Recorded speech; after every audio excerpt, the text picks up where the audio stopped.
Everybody, thank you so much for tuning in. You know, I was thinking about a few things that I discussed in my last video about how I believe that one of the gifts that I operate in is the gift of discerning of spirits. And I was thinking about gifts and callings that God gives to us. And I thought about it kind of like this.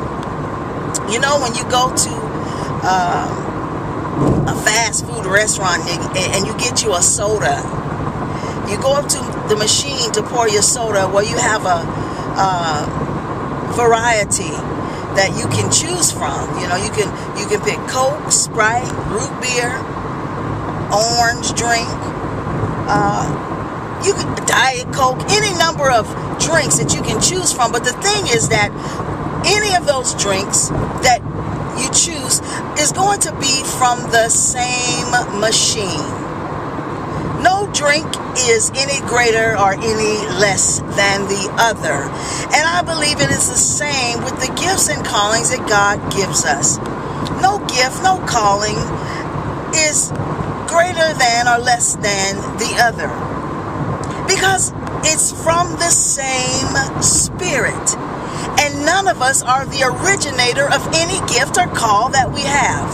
It's simply from the Spirit. And see, we are just like, you know, when you go put that cup up to that machine and that soda pours through, you ain't got nothing to do with the operation of that machine. You ain't got nothing to do with where it's plugged in.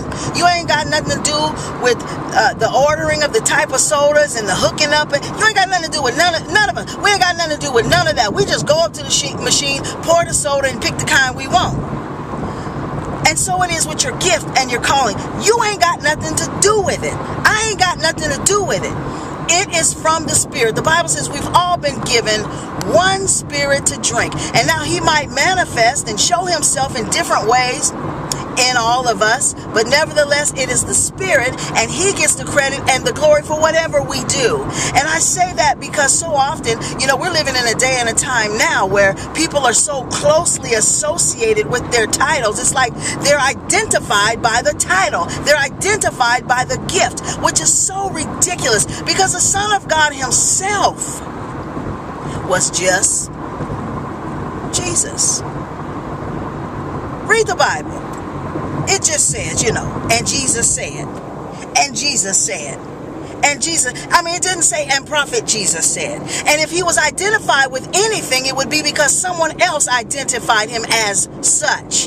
In other words, the Pharisees would come up to Him and say, Rabbi, teacher.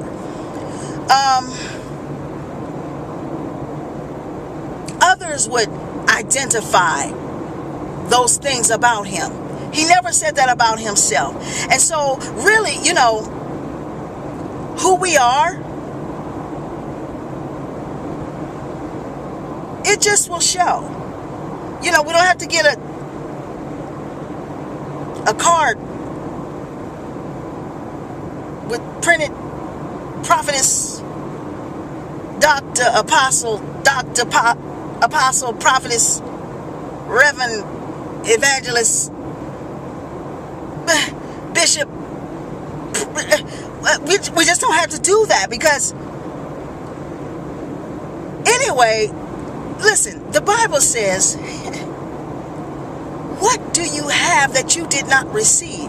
And see, these titles are so scary to me because, you know, so many go forth as if it's like they didn't receive it, they just operate in it. And because of that, they have some sort of special privilege, or they're somewhere on the food chain, you know, that is higher than others. And so we have to be careful of all these kinds of things. And I'm wondering, you know, like the Son of God Himself, he was a carpenter. And so that was His profession. That's what He did for a living. The scary thing is these gifts and callings are what many are doing for a living. And am I saying anything is necessarily wrong with that? Not necessarily. I'm just looking at the two and making a comparison. Because if the Son of God had a profession outside of what what he was anointed to do, what in the world is going on today? That's just all I'm saying. Y'all, thanks for tuning in and be blessed.